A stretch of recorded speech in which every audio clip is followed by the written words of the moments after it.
सत्य सनातन धर्म की जय हो, बागेश्वर धाम की जय हो, बागेश्वर सरकार की। दोस्तों, मैं आपको एक अच्छी बात बताते चलूं कि आज बागेश्वर धाम में धीरेन्द्र कृष्ण शास्त्री के मंच पे एक सरदार जी ने काफ़ी अच्छी बात कही कि गुरुदेव, आप सनातन सनातन तो करते रहते हैं, लेकिन सनातन धर्म क्या बौद्ध को, सिख को, जैन को मानता है? तो क्या सनातन उनको अपना हिस्सा मानता है? गुरुदेव ने काफ़ी अच्छी बातें बोलते हुए कहा कि सरदार जी, आपकी ये प्रश्न पूछना तो बहुत जायज़ है, लेकिन मैं आपको बताते चलूं कि गुरुदेव ने कहा कि ये तीनों धर्म हमारे सनातन धर्म से जुड़े हुए हैं और गुरुदेव ने तीनों धर्मों के बारे में काफ़ी विस्तार से बताया।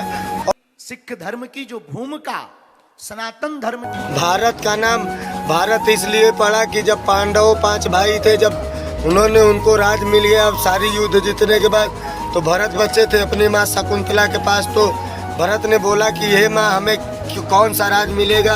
तो उनकी माँ ने बोली कि भरत, तुम्हारा देश पूरा है, आज से तुम्हारा नाम पूरे वर्ल्ड में भारत के नाम से जाना जाएगा, जो कि